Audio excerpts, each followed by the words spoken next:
Subscribe करिए हमारे channel target UP TET CTET को और बेल आइकन को दबाइए। हेलो फ्रेंड्स, मैं रेनू स्वागत करती हूँ आप सभी भावी अध्यापक एवं अध्यापिकाओं का आपके अपने channel target UP TET CTET में। दोस्तों, आज की इस क्लास में हम पढ़ने वाले हैं भारतीय शिक्षा आयोग यानी कि हंटर आयोग के बारे में। इससे पहले हम लोग वुड के घोषणा पत्र के बारे में पढ़ चुके हैं और ये बहुत ही अच्छा है और इससे बार बार प्रश्न आता है कि हंटर आयोग को और किस नाम से हम जानते हैं। तो हंटर आयोग को ही हम भारतीय शिक्षा आयोग के नाम से जानते हैं। तो देखिए, वुड के घोषणा पत्र में भारतीय शिक्षा की जो रूपरेखा प्रस्तुत की गई उसने सरकारी शिक्षा नीति का रूप ले लिया, परंतु इससे शिक्षा के क्षेत्र में जितने विकास की आशा की गई थी उतना विकास नहीं हुआ। भारतीय और ईसाई मिशनरियों दोनों ही शिक्षा के क्षेत्र में परिवर्तन की मांग कर रही थी और धीरे धीरे ये आंदोलन का रूप लेने लगी। भारत की शिक्षा में रुचि रखने वाले व्यक्तियों ने इस मांग को लेकर आंदोलन करने शुरू कर दिए। दूसरी तरफ ईसाई मिशनरियां जो थी वो भी ब्रिटिश सरकार पर दबाव डाल रही थी कि वह भारत की शिक्षा नीति में परिवर्तन करके उन्हें धर्म प्रचार के लिए खुली छूट प्रदान कर दे, क्योंकि वुड के घोषणा पत्र के बाद भारतीय शिक्षा पर ईसाई मिशनरियों का दबदबा खत्म होने लगा था। यानी कि जो ईसाई मिशनरी स्कूल थे, जैसे आज के समय में देखिए बहुत सारे क्रिश्चियन स्कूल होते हैं जहाँ पर शिक्षा दी जाती है और ये लोग चाहते थे कि इन लोग के धर्म का प्रचार हो, इन लोगों के जो धार्मिक ग्रंथ है उनका प्रचार हो। तो ठीक है, लेकिन यहाँ पर आप देखिए चूंकि भारत हमारा इतना बड़ा देश है, इसमें वैसे ही अलग अलग धर्मों के लोग हैं, अलग अलग जातियों के लोग हैं और अलग अलग विविधताएं, अलग अलग संस्कृति है। तो इन सबको ध्यान में रखते हुए यहाँ पर जो भारतीय शिक्षा आयोग है ये बना। तो यहाँ पर आप देखिए ब्रिटिश पार्लियामेंट ने 1880 में लॉर्ड रिपन को भारत का नया गवर्नर जनरल नियुक्त किया। भारतीयों ने सही अवसर जानकर शिक्षा के संदर्भ में अपनी बात रखने के लिए लॉर्ड रिपन से मिलने का फैसला किया। भारत में शिक्षा के विकास के लिए बनाई गई शिक्षा की सामान्य नीति के प्रतिनिधिमंडल ने लॉर्ड रिपन से मिलकर उन्हें समस्याओं से परिचित कराया और उनसे यह अपेक्षा की कि वे भारतीय शिक्षा नीति में परिवर्तन करें। ठीक है, लॉर्ड रिपन ने उन्हें आश्वस्त किया कि वे सबसे पहला कार्य यही करेंगे और 1882 में लॉर्ड रिपन ने गवर्नर जनरल की काउंसिलिंग के सदस्य सर विलियम हंटर की अध्यक्षता में भारतीय शिक्षा आयोग का गठन किया। तो एग्जाम में पूछता है कि भारतीय शिक्षा आयोग का गठन कब हुआ, तो सन 1882 में हुआ था और इस आयोग के अध्यक्ष के नाम पर ही इसे हंटर आयोग के नाम से या हंटर कमीशन के नाम से हम जानते हैं। तो सबसे पहले आप देखिए ये हंटर आयोग जो बना इसमें क्या इसकी मुख्य चीजें थी। तो देखिए यहाँ पर सबसे पहले चीज ये ध्यान दिया गया, क्योंकि इससे पहले हमने वुड के घोषणा पत्र के बारे में पढ़ा था। तो वुड के घोषणा पत्र में क्या क्या कमियां रह गई थी और कितना पालन हुआ था वुड के घोषणा पत्र का, ये चीजें देखी गई। तो आयोग ने यह आदेश दिया कि वुड के घोषणा पत्र 1854 का कितना पालन हुआ है देश में, इसके बारे में जाना जाए और उसके बाद फिर और सुझाव प्रस्तुत किए जाएं। तो भारत में प्राथमिक शिक्षा की वर्तमान स्थिति क्या है, इसमें विकास और सुधार के लिए क्या क्या उपाय हम कर सकते हैं। यानी कि प्रारंभ में भारत में माध्यमिक शिक्षा और उच्च शिक्षा पर ध्यान देकर प्राथमिक शिक्षा की उपेक्षा तो नहीं की जा रही है, इस पर भी ध्यान दिया गया। इसके अलावा राजकीय विद्यालयों की स्थिति कैसी है, इस संबंध में सरकार को कैसी व्यवस्था करनी चाहिए। फिर है देश की शिक्षा प्रणाली में मिशनरियों के विद्यालयों का कैसा स्थान होना चाहिए। इसके बाद देश की शिक्षा व्यवस्था में व्यक्तिगत प्रयासों के संबंध में सरकार को कैसी नीति अपनानी चाहिए। तो दोस्तों, इन सभी बातों पर चर्चा करने के बाद करीब 1 से 2 साल का समय लग गया और फिर उसके बाद जा करके हंटर आयोग ने कुछ सिफारिशें दी। इसमें देखिए यह सुझाव दिए, क्या सुझाव दिए। पहला है सरकार को शिक्षा का उत्तरदायित्व स्थानीय निगमों और व्यक्तिगत संस्थाओं को देना चाहिए। अनुदान दान के लिए उदार नियम बनाए जाने चाहिए। विद्यालयों व शिक्षकों के वेतन और छात्रों की छात्रवृत्तियों के साथ साथ विद्यालय के भवन निर्माण, प्रयोगशाला, पुस्तकालयों के लिए भी अनुदान दिया जाए। इसके अलावा सहायता अनुदान के नियम प्रांतों की आवश्यकता के अनुसार बनाए जाए, यानी कि किस स्कूल को कितना ग्रांट दिया जाए, जितना उसको जरूरत हो उसकी आवश्यकता के अनुसार ही दिया जाए। इसके बारे में भी सिफारिश की गई थी हंटर आयोग में। अनुदान देने में किसी प्रकार का कोई भेदभाव ना किया जाए। ठीक है, सहायता अनुदान के नियमों से शिक्षा क्षेत्र में कार्यरत सभी व्यक्तियों को अवगत कराया जाए। अब देखिए सबसे पहले प्राथमिक शिक्षा में हंटर आयोग ने क्या सुझाव दिए। तो देखिए इसमें देखिए इसका उद्देश्य क्या था प्राथमिक शिक्षा में सुझाव देने का। तो पहला उद्देश्य यही था कि जन साधारण हेतु शिक्षा की व्यवस्था होनी चाहिए। सिंपल सी बात है कि देश में कोई भी किसी भी धर्म, जाति, संप्रदाय से आता हो, सभी को शिक्षा की बराबर आवश्यकता है और सभी को शिक्षा बराबर मिलनी भी चाहिए।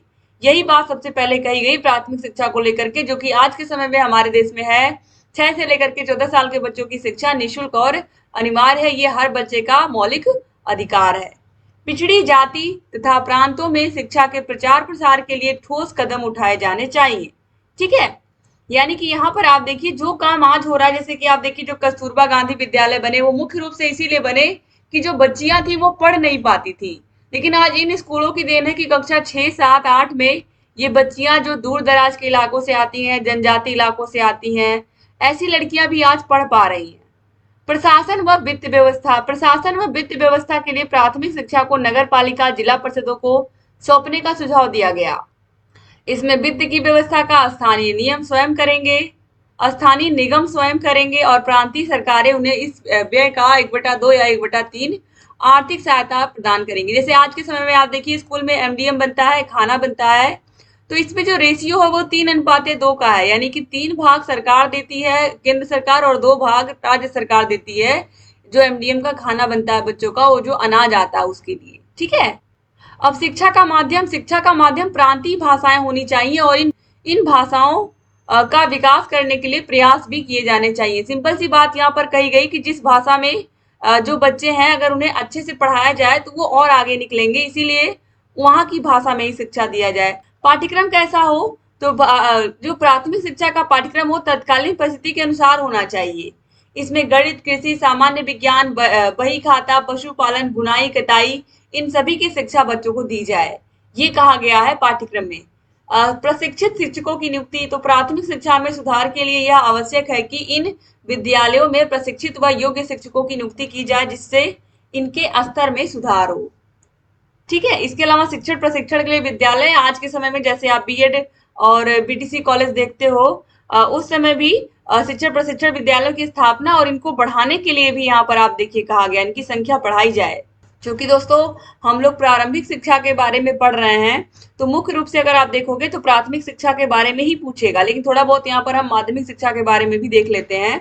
तो माध्यमिक शिक्षा में क्या क्या सुझाव दिए थे हंटर आयोग ने, तो देखिए माध्यमिक शिक्षा के उद्देश्य इस प्रकार होने चाहिए। तो पहला है माध्यमिक शिक्षा का प्रमुख उद्देश्य बालक को सामान्य जीवन जीने की तैयारी कराने सिखानी चाहिए। कितनी अच्छी बात यहाँ पर कही गई है दोस्तों। जब बच्चा कक्षा 6, 7, 8 में आता है तो वाकई में उसे सामान्य जीवन जीने की तैयारी कराना, उसे किस तरह से हम समाज में रहने के योग्य बनाते हैं, कैसे उसे हम समाज के तौर तरीके सिखाते हैं, ये सब चीजें होनी चाहिए। माध्यमिक शिक्षा का प्रमुख उद्देश्य बालक को उच्च शिक्षा हेतु तैयार करते हो। हाई स्कूल के बाद जब 10th कर लेते हैं हम, तो 10+2 लिखा जाता है।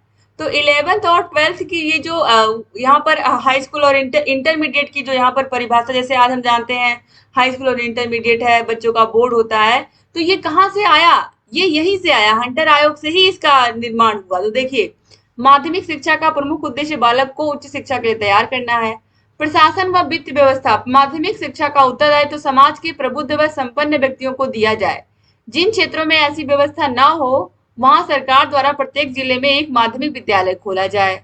शिक्षा का माध्यम, आयोग ने इसके संबंध में कोई स्पष्ट सुझाव नहीं दिया। इसका तात्पर्य यह है कि वह इस स्तर पर शिक्षा का माध्यम अंग्रेजी को ही बनाए रखना चाहता था। ठीक है, यानी कि जब बच्चा बड़े क्लास में जाए तो शिक्षा का माध्यम एक तरीके से, चूंकि अंग्रेज थे, हंटर भी आप सभी को पता है। फिर है पाठ्यक्रम। इस स्तर पर आयोग ने 2 प्रकार के पाठ्यक्रमों का सुझाव दिया, पाठ्यक्रम ए कोर्स ए और पाठ्यक्रम बी कोर्स। ए और बी कोर्स, देखिए ए और बी में क्या था, तो पाठ्यक्रम जो ए था, कोर्स ए कोर्स जो था, इसमें साहित्य विषय और अंग्रेजी की शिक्षा दी जाती थी। ठीक है, और ऐसे छात्रों को ये शिक्षा दी जाती थी जो माध्यमिक शिक्षा के बाद उच्च शिक्षा भी पढ़ना चाहते थे या उच्च शिक्षा में भी प्रवेश लेना चाहते थे। ठीक है, इसके बाद देखिए, और ये जो बी कोर्स है, ये बी कोर्स में व्यावसायिक विषय शामिल होते थे। यह पाठ्यक्रम उन छात्रों के लिए होता था जो व्यावसायिक शिक्षा प्राप्त करना चाहते थे, अर्थात जो जीविका निर्वाह के लिए रोजगार प्राप्त करना चाहते। जैसे आज के समय में भी सेम वही चीज है। जैसे अगर आपने हाई स्कूल करने के बाद आपने ह्यूमैनिटी ले लिया, जैसे सब्जेक्ट ले लिए, जैसे आपने हिंदी ले लिया, इसके अलावा आपने नागरिक शास्त्र या भूगोल ले लिया, इस तरह के सब्जेक्ट ले लिए, तो आपने ह्यूमैनिटी, आपने साहित्य को चुन लिया। ठीक है, और अगर आप मैथ्स ले रहे हो या साइंस ले रहे हो तो आपने व्यावसायिक विषय चुना है, जिससे आप चाहते हो कि आपको पढ़ लिख करके आपको नौकरी मिल जाए। ठीक है, तो इस तरीके से वही चीज आज भी चली आ रही है जो हंटर आयोग ने दे दिया था। प्रशिक्षित शिक्षकों की नियुक्ति वही चीज है कि शिक्षा में सुधार के लिए जो प्रशिक्षित शिक्षक है उनको शामिल किया जाए। जैसे आज के समय में जो बीएड बीटीसी किया होता है, नौकरी उसी की लगती है। हालांकि इसके बाद भी बहुत सारी परीक्षाएं होती हैं, ऐसा नहीं है सिर्फ बीएड बीटीसी करने के बाद नौकरी लग जाएगी। इसके बाद आपको TET, C TET, super TET और बहुत सारी परीक्षाएं अलग अलग स्टेट में होती हैं। केवीएस की होती है, नवोदय विद्यालय की होती है, बहुत सारी परीक्षाएं होती हैं, उसके बाद जाकर के सिलेक्शन होता है। ठीक है, तो कहीं ना कहीं तो राह जो है वो वाकई में शिक्षक बनने की कठिन है, लेकिन ये है कि अगर आप मेहनत कर रहे हो, आपने ठाना कि आपको शिक्षक बनना है, तो फिर आपको शिक्षक बनने से कोई रोक भी नहीं सकता है। तो उच्च शिक्षा के संबंध में क्या सिफारिश दी गई थी? तो देखिए, उच्च शिक्षा का उद्देश्य क्या था? छात्रों को अच्छा नागरिक बनाना पहला उद्देश्य था। नैतिक और चारित्रिक विकास करना और राष्ट्र सेवा और उच्च ज्ञान की प्राप्ति करना। इसके अलावा प्रशासन व वित्त व्यवस्था। आयोग ने सिफारिश की कि उच्च शिक्षा की जिम्मेदारी भारतीयों पर छोड़ देनी चाहिए। सरकार केवल उन्हीं स्थानों पर जहां जनता इसकी स्थापना करने में असमर्थ हो, राजकीय महाविद्यालयों की स्थापना करे। सरकार इन महाविद्यालयों को उदारता पूर्वक अनुदान दे। अब देखिए, हंटर आयोग ने स्त्री शिक्षा के बारे में क्या कहा था? तो बालिकाओं के लिए जहां तक संभव हो अलग से बालिका विद्यालय स्थापित किए। जैसे हर जिले में लगभग जीआईसी स्कूल होता है और एक जीजीआईसी स्कूल होता है। जीआईसी में बॉयज पढ़ते हैं, जीजीआईसी में गर्ल्स पढ़ती हैं। ठीक है, ऐसे हमारे भी जिले में कई सारे स्कूल हैं, जैसे कि खैर है, फिर बेगम खैर इंटर कॉलेज है, इस तरीके से पांडे गर्ल्स, पांडे बॉयज करके है। तो इस तरीके से कई सारे स्कूल हैं जहां पर बालक और बालिकाओं को शिक्षा अलग अलग दी जाती थी, या अभी भी दी जा रही है। निःशुल्क शिक्षा की व्यवस्था की जाए, छात्रवृत्तियों की व्यवस्था की जाए, बालिका विद्यालय को सरकार द्वारा अनुदान प्रदान किया जाए, उचित पाठ्यक्रम की व्यवस्था की जाए, इन विद्यालय में महिला शिक्षिकाओं की ही नियुक्ति की जाए।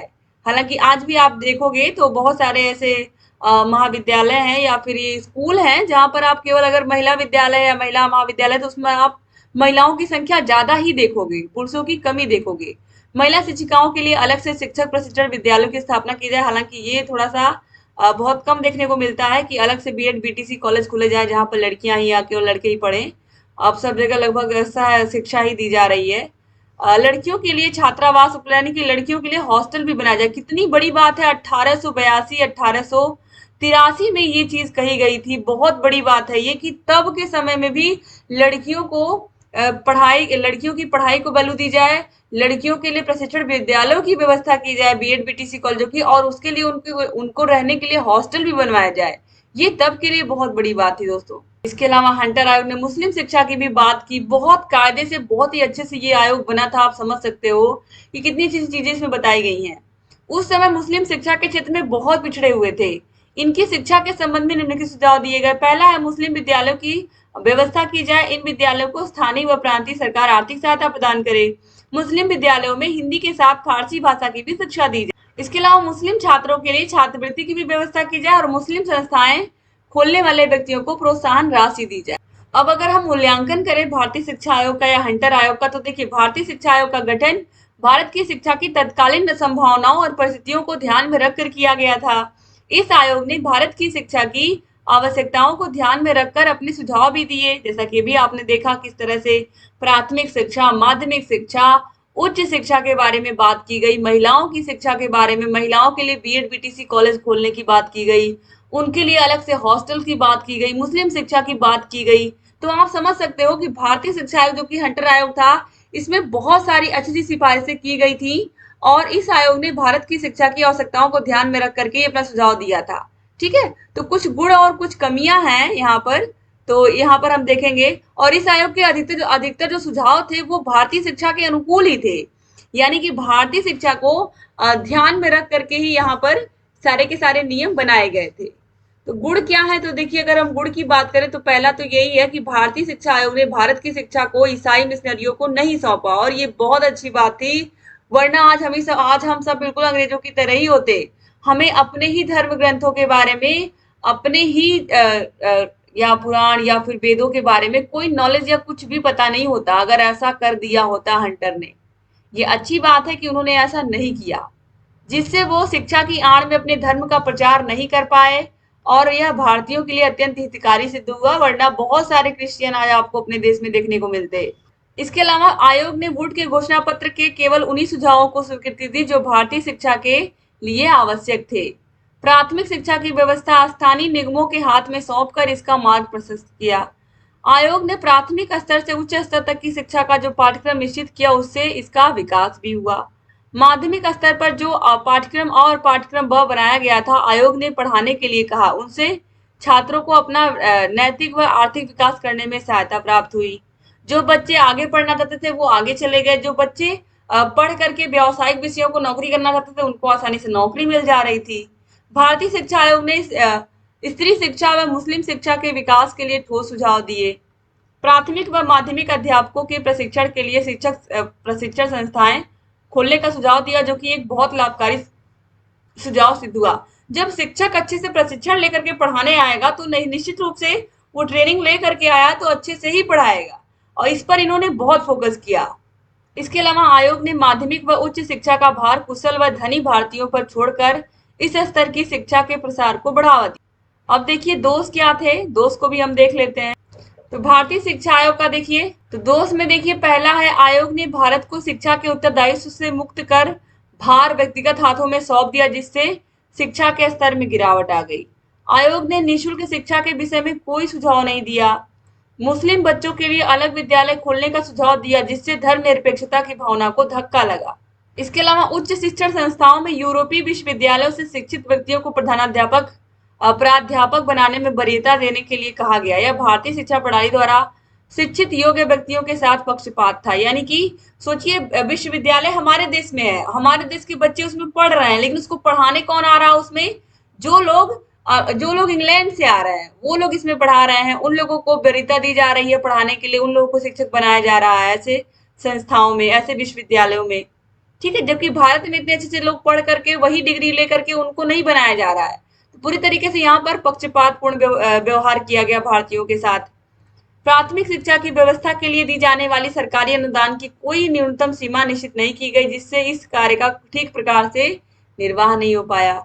सहायता अनुदान की शर्तों को तो सरल कर दिया गया, किंतु इसके साथ शैक्षिक उपलब्धियों को जोड़ने के कारण भारतीय प्रधान शिक्षा को बढ़ावा मिला। आयोग ने माध्यमिक स्तर पर निर्धारित व पाठ्यक्रम में व्यावसायिक शिक्षा के पाठ्यक्रम के संबंध में कोई ठोस सुझाव नहीं दिया था। सरकार का शैक्षिक उत्तरदायित्व सीमित कर आयोग ने शिक्षा के क्षेत्र में बहुत उथल पुथल कर दिया। अब देखिए हंटर आयोग का भारतीय शिक्षा पर क्या प्रभाव पड़ा। तो आयोग के सभी सुझावों को स्वीकार कर उसको भारतीय शिक्षा के अंतर्गत कार्यान्वित करना शुरू कर दिया गया। प्राथमिक शिक्षा का भार स्थानीय निकायों को सौंपे जाने के कारण उसमें हानि हुई। माध्यमिक और उच्च शिक्षा का उत्तरदायित्व व्यक्तिगत संस्थाओं को सौंपे जाने के कारण इसका प्रसार तो हुआ, परंतु गुणवत्ता में कमी आ गई। जैसे कि आप देखते हो सरकारी स्कूल है, लेकिन उसके बाद भी बहुत सारे प्राइवेट स्कूल खुलते जा रहे हैं, खुलते जा रहे हैं, खुलते जा रहे हैं। उसका असर क्या हो रहा है? उसका असर ये हो रहा है कि जो हमारी सरकारी संस्था है वो बंद होने की कगार पे पहुंच जा रही है। सरकार भी चाह रही है बंद कर दे, ना स्कूल रहेगा, ना टीचरों की नियुक्ति करनी पड़ेगी, ना ही वेतन देना पड़ेगा, सरकार को भी छुट्टी मिल जाएगी। ये स्थिति आ रही है। अगर सरकार जो गैर मान्यता प्राप्त स्कूल इधर उधर चल रहे हैं, अगर उनको बंद करवाए तो कहीं ना कहीं निश्चित रूप से संख्या बढ़ेगी। ठीक है, तो वही चीज यहाँ पर भी जो लोग व्यक्तिगत स्कूल खोल रहे थे उनकी वजह से क्या हो रहा था, उनकी वजह से वो अपने अनुसार वो पढ़ा रहे थे या बच्चों की पढ़ाई करवा रहे थे। अब एक ही एरिया में अगर 10 स्कूल हैं दोस्तों, तो आप सभी को पता है किसी स्कूल में पढ़ाई अच्छी होगी, किसी में बहुत अच्छी होगी और किसी में बिल्कुल ठीक नहीं होगी। तो इस तरीके से वही चीज है कि कहीं कहीं अच्छा हुआ तो वहां पर गुणवत्ता बढ़ी, लेकिन जहां अच्छा नहीं हुआ वहां पर शिक्षा की गुणवत्ता खराब हो गई। भारतीयों को शिक्षा के क्षेत्र में प्रोत्साहित करने के कारण उन्होंने शिक्षा व्यवस्था तथा शिक्षा के प्रसार व प्रचार के लिए में रुचि लेनी शुरू कर दी। सहायता अनुदान की आसान शर्तों के कारण शिक्षण संस्थाओं की संख्या में बढ़ोतरी हुई। प्राथमिक विद्यालयों की संख्या और उनमें पढ़ने वाले छात्रों की संख्या में भी वृद्धि हुई। माध्यमिक विद्यालयों की संख्या तथा उनमें पढ़ने वाले छात्रों की संख्या में भी वृद्धि हुई और उच्च शिक्षा के क्षेत्र में भी प्रसार होना शुरू हो गया। इसका मतलब आप समझ रहे हो कि जो हंटर आयोग था ये एक तरीके से बहुत ही अच्छा आयोग था, और इसका असर ये हुआ कि प्राथमिक शिक्षा, माध्यमिक शिक्षा और उच्च शिक्षा तीनों में ही क्या हुई, देखने में यहाँ पर हमें तीनों में ही यहाँ पर एक तरीके से हमें विकास देखने को मिला। कलकत्ता, बंबई व मद्रास विश्वविद्यालयों में विज्ञान की उच्च शिक्षा की व्यवस्था भी की गई। और उच्च शिक्षण संस्थाओं और इसमें अध्ययन करने वाले छात्रों की संख्या में भी वृद्धि हुई। भारतीय शिक्षा आयोग यानी कि हंटर कमीशन का गठन भारतीय शिक्षा में विकास के लिए किया गया था। आयोग ने इस दिशा में सार्थक प्रयास किए और ईसाई मिशनरियों का शिक्षा से प्रभुत्व समाप्त कर शिक्षा के क्षेत्र में व्यक्तिगत संस्थाओं को प्रोत्साहन दिया, जिसके परिणाम स्वरूप भारत में विद्यालयों के खुलने में तेजी आई। समय की मांग के अनुसार मुस्लिम शिक्षा और स्त्री शिक्षा के संबंध में भी सुझाव दिए गए। इससे सुधार होना शुरू हो गया और प्रभावी पाठ्यक्रम की व्यवस्था की गई, जिससे छात्रों का व्यवहारिक व नैतिक विकास हुआ। अतः यह कहा जा सकता है कि भारतीय शिक्षा आयोग के सुझावों से भारत में शिक्षा के विकास और सुधार में तेजी आई और अपने लाभदायी तथा उपयोगी सुझावों के लिए यह आयोग भारतीयों के लिए धन्यवाद का पात्र है। भारतीयों के धन्यवाद का पात्र है, बिल्कुल दोस्तों। तो इस तरीके से यहाँ पर ये पूरा का पूरा हंटर आयोग। दोस्तों उम्मीद है कि आप लोगों को क्लास अच्छी लगी होगी। अगर आपको आपके सेकेंड सेमेस्टर में 8 के 8 विषयों के हाथों से लिखे हुए नोट्स चाहिए, तो आपको सारे के सारे विषय 7 विषय हैं, तो 7 के 7 विषयों का अगर आपको नोट्स चाहिए सेकेंड सेमेस्टर का, तो आपको दोस्तों हमारे ऐप को डाउनलोड करना पड़ेगा। ऐप में सारे विषयों की क्लासेस, सारे विषयों की मास्टर क्लासेस, सारे विषयों की चैप्टर वाइज टेस्ट, सारे विषयों के नोट्स, सारे विषयों के राजन सीरीज पवन सीरीज की पूरी क्लासेस, सारे विषयों के प्रीवियस ईयर क्वेश्चन पेपर्स, ये सब आपको मिलते हैं हमारे ऐप में। राजन सीरीज पवन सीरीज दोनों की पूरी पीडीएफ हम दे देते हैं, तो ये बाजार से आपको ना राजन सीरीज खरीदने की जरूरत पड़ती है, ना पवन सीरीज खरीदने की जरूरत पड़ती है। ये सब हम आपको देते हैं अपने चैनल पर। तो thank you so much class को पूरा का पूरा देखने के लिए। चैनल से बने रहिए और जहां कहीं कोई भी डाउट हो आप हमसे पूछते रहिए। अगर चैनल को सब्सक्राइब नहीं किया अभी तक तो प्लीज चैनल को हमारे सब्सक्राइब कर लीजिए। Thank you so much. Description box, comment box check कर लीजिएगा। अगर आपने पिछली क्लासेस को नहीं देखा है तो देख लीजिएगा।